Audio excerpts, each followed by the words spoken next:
There's a quiet conversation many of us have with our bodies after a certain age. It's a conversation that often starts in a doctor's office with a number on a piece of paper, a number that represents your cholesterol. Suddenly, this invisible force inside your arteries becomes a source of worry, a shadow that follows you into the grocery store and sits with you at the dinner table. You're told to change your diet, but the advice feels overwhelming, and the fear of what might happen if you don't get it right is very real. But what if one of the most powerful tools for taking back control wasn't in a prescription bottle, but was something you've been throwing in the compost bin for years? A hidden gem that's been waiting patiently in your kitchen all along. Hello, I'm Dr. Emily Hart, and for over 15 years, I've had the privilege of guiding women through the beautiful and sometimes challenging chapters of their health. I'm here to help you navigate the changes in your body with clarity and compassion. If this is the kind of supportive, science-backed conversation you've been looking for, I invite you to subscribe to the channel. We're building a community of vibrant, wise women here. And I'd love to know who I'm speaking with today. Tell me in the comments, where are you watching from? I love knowing where this community of strong women comes together from all around the world. Today we're going to talk about cholesterol, but not in the way that makes you feel anxious or deprived.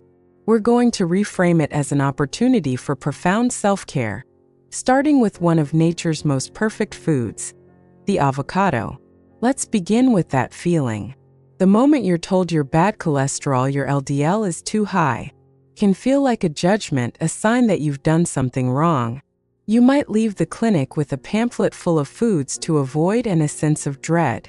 You look at your favorite meals with suspicion. That creamy cheese, that comforting pastry, suddenly they seem like adversaries.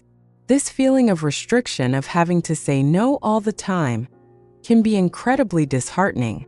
It takes the joy out of eating, one of the fundamental pleasures of life.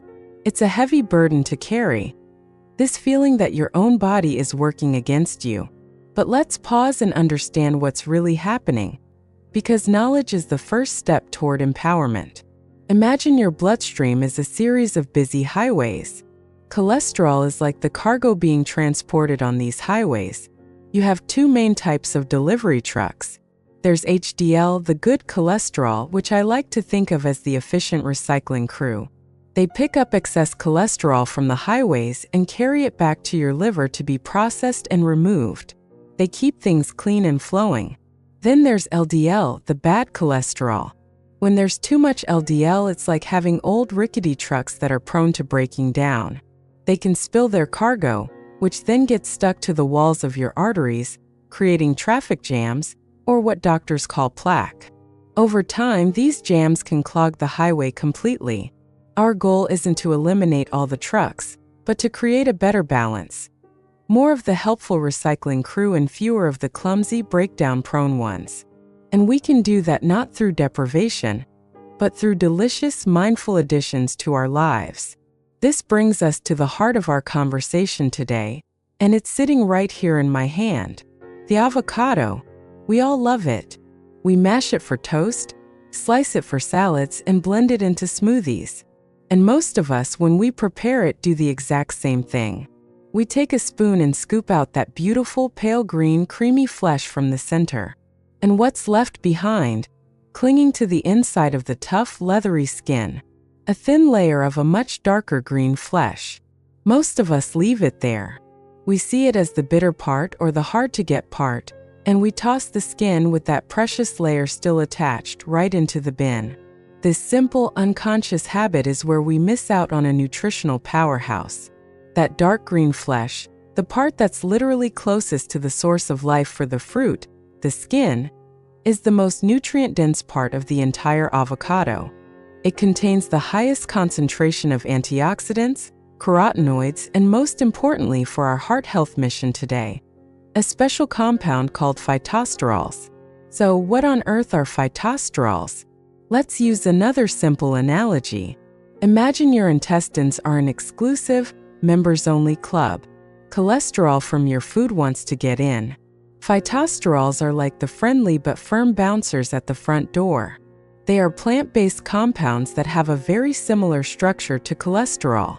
Because they look so alike, when they arrive at the entrance to the club, they essentially get in line and take up all the space, physically blocking much of the dietary cholesterol from being able to get in and be absorbed into your bloodstream. They don't let the troublemakers in. So the more of these phytosterol bouncers you have present from your food, the less harmful cholesterol gets into your system. It's a beautiful, natural, and gentle mechanism. And where are these bouncers most concentrated? Right there, in that dark green flesh you've been leaving behind. By not scraping the avocado skin clean, you are literally throwing away the most potent cholesterol-lowering part of the fruit. The solution is so wonderfully simple. The next time you cut an avocado, take your spoon and gently, mindfully, scrape every last bit of that dark green goodness away from the skin. Make it a small ritual. As you do it, you can even think to yourself, I am nourishing my heart. I am taking control of my health. This small 2-second action transforms a simple meal into an act of profound self-care. It's a physical reminder that you are not powerless. You are an active participant in your own well-being. You are honoring the food, and in doing so, you are honoring your body. Now, the avocado is a fantastic start, but we want to build a whole team of supporters for your heart. It can feel so overwhelming to hear a long list of good foods and bad foods. It feels like another set of rules to memorize and fail at. So let's forget the lists. Instead, let's think about inviting more helpers to our plate, creating a synergy that works together beautifully. Let's talk about another gentle giant in the world of heart health, soluble fiber. Many of us struggle with consistency. We start a new diet with great intentions, but it's so different from our normal life that it's hard to sustain. We feel guilty when we can't keep it up, and the cycle starts again. The key is not a radical overhaul, but small sustainable additions. Soluble fiber is the perfect place to start. If phytosterols are the bouncers, think of soluble fiber as a gentle sponge. As it travels through your digestive system, it soaks up cholesterol and bile acids, which are made from cholesterol, and carries them right out of your body. It's another elegant, natural system for keeping those highways clear. Where do you find this amazing sponge? It's in some of the most comforting and simple foods. A warm bowl of oatmeal in the morning, a crisp apple for a snack in the afternoon, a handful of almonds or walnuts, lentils in a hearty soup, or black beans in a salad. The solution isn't to eat only these things. It's to ask yourself, where can I add one of these helpers to my day today? Maybe it's sprinkling some ground flaxseed, which is rich in both soluble fiber and healthy fats, into your yogurt. Maybe it's choosing whole grain bread for your avocado toast. Each addition is a small victory. It shifts the focus from what I can't have to look what wonderful thing I'm adding. This mindset of abundance rather than restriction is what creates habits that last a lifetime and bring joy back to your relationship with food. Finally, I want to talk about an element that's just as important as anything you put on your plate. It's the state of your heart in the emotional sense.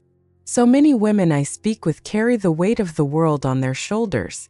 They are caretakers, partners, mothers, grandmothers, and friends, often putting everyone else's needs before their own. This chronic stress, this constant state of low-grade alert, has a physical impact on your body, including your cholesterol levels. When you're under stress, your body releases hormones like cortisol.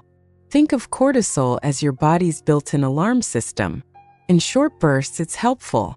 But when the alarm is ringing all day, every day, it can lead to inflammation and can influence how your liver produces and manages cholesterol. It can feel like you're stuck in a loop. You worry about your health, which causes stress, which in turn isn't good for your health. The solution is not to eliminate all stress, that's impossible.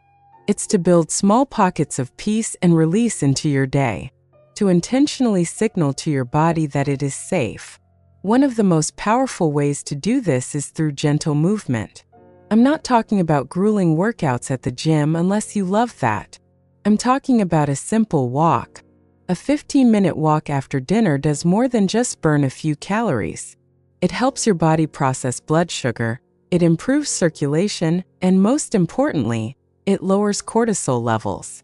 The rhythmic motion of walking is meditative. It calms the nervous system. It tells that internal alarm system, it's okay. We are safe. You can stand down. This simple act of walking is a gift you give not just to your heart muscle, but to your entire emotional and hormonal system. It's a declaration that your peace matters. Your body is a remarkable vessel that has carried you through decades of life, through joy and sorrow, through triumphs and challenges. It deserves your kindness, your respect, and your gentle attention. The journey to a healthier heart is not a sprint fueled by fear and restriction. It is a slow, loving walk, paved with small, conscious choices you make every single day. Scraping that avocado clean, sprinkling flax on your oatmeal, taking a quiet walk as the sun sets. These are not chores, they are acts of love. You have the wisdom to listen to your body and the power to give it what it needs. You are worthy of this care. Thank you for spending this time with me today. If this conversation resonated with you, please share one small, kind thing you plan to do for your health this week in the comments below. Let's inspire and support one another on this journey. Until next time, be well and be incredibly kind to yourself.